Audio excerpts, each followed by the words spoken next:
and I am joined here by Jay from CBST Adventures. Jay, how are you doing this morning? It's a beautiful day. It is. Well, every day up here in high country is a beautiful day, right? That's why we live here. Indeed it is. So how are you doing? What's going on? What have you been up to? Yeah, I had a great weekend, got out on the lake, did a little surfboarding behind the boat. That was a blast. Surfboarding behind the boat. What is that? Yeah, you know, they kick up this boat and they put a device on the side of the boat that actually kicks up and curls a wave for you.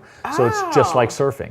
That's crazy. And yeah, you can get on the surfboard and actually surf a wave. That's cool. I've seen people surf the whitewater and rivers before, but I didn't realize you could surf behind a boat on a lake. Yeah. That sounds pretty cool. So that was good. That's what I did for fun. That's what you did for fun. Yeah. Now it's about work, right? Right. Okay, so for people that, I guess first off, what is CBST Adventures? Yep. So people know. CBST Adventures stands for Companies Building Stronger Teams, and we take out companies and groups within companies out for an adventurous experience.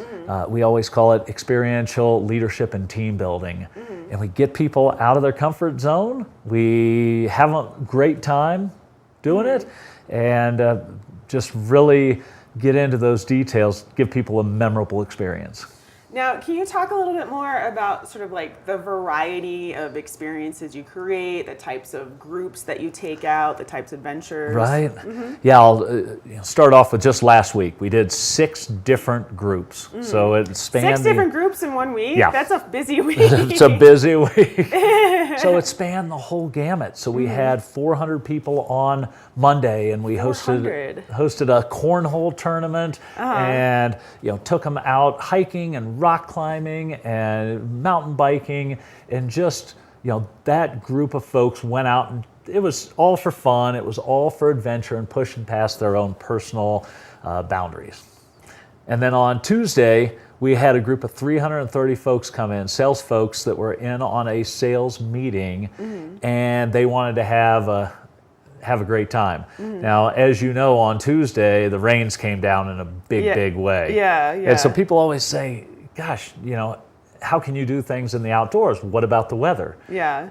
We went out, we had 330 people playing hard outside in the weather, running around the town of Breckenridge, and we had 9 different challenge stations set up for them where they had to work together as a team to solve those and gain points, and then at the end there was the winner announced. But in reality, as people got through with it, they're like, man, that was just so much fun. Yeah. Getting out there in the adversity of the weather and doing all these fun, adventurous things that we had never done before, pushing past our comfort zone.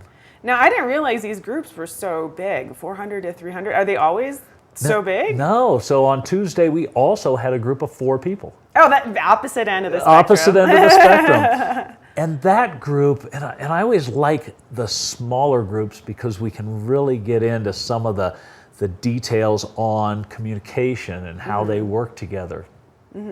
So this group actually was having a few communication issues within their company, and they ended up, we did what's called the Tyrolean Traverse, and we set that up, and they just jumped right in and started working on it without any planning. Yeah. And what happened was it didn't work out so well for them.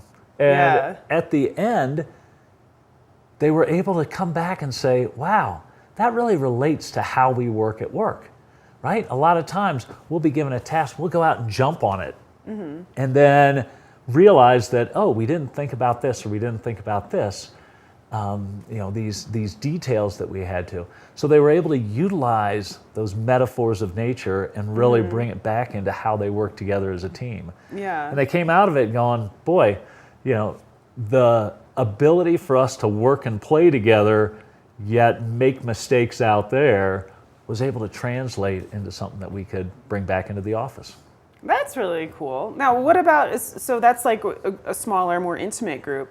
What kind of feedback do you get from the larger groups? Yeah, the larger groups, a lot of times we'll get some personal clarification with folks. We'll get some, hey, we had a great time, right? This particular group was 3 days in the conference center being PowerPointed on what it is that they needed to know for the next year. But then they were able to get out and play together as a team for 4 or 5 hours. And as many of them said, wow, we ended up learning so much more about each other out there than we ever would have learned in the classroom together. Yeah, I imagine. Yeah. Now, what kind of, the type of adventures that you have, does that vary from a large group to a smaller group? I imagine there's probably limitations or opportunities for one size versus the other. And with the bigger groups, you tend to have faster challenges, things that they can get through, faster. So this particular group of 330, we had 10 challenges. We had to narrow it down to like 5 to 10 minutes per challenge. Yeah. Whereas the group of 4, hour-and-a-half challenge. Yeah. Right? Yeah. So we add in something different. Yeah. This week, we're actually going 3 days with a group, and it's 12 people, leadership team of a software company, and they're coming out to kick off and really change the way that they work together.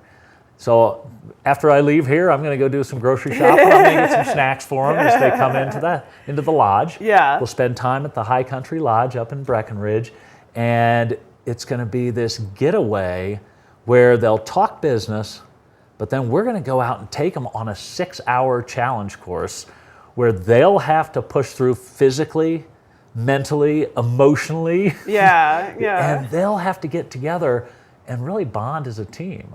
Now, if someone out there is watching and wants to create this experience for their business team, what's the best way of contacting you and finding out what would be best for them? I always say, pick up the phone, give us a call, because all of our experiences are so different. It's tough to put just a price sheet out there on the website or this is exactly what we do. We have people that come in and call and say, hey, I'd love to do your 3-day adventure, but I've only got 2 days or I've got 4 days. What can you do for me? We add that type thing in. So give us a call at our number listed out there on the monitor. Screen. Yeah. And myself, Scott, Mark, Amy, one of us will pick up the phone, talk to you about what it is that we can do to really transform your company. Well, thank you, Jay, so much for coming in. It's always nice to have you come in and visit me here on Summit Sunrise. Okay, folks, we're going to take another break. But again, later on in the show, Ted from the Children Kindness Network is going to be dropping in as well. And of course, Watch and Win will be happening in a little bit. And again, our Watch and Win prize is the $25 gift certificate to Modus, an excellent restaurant over in Breckenridge. So you're going to stay tuned.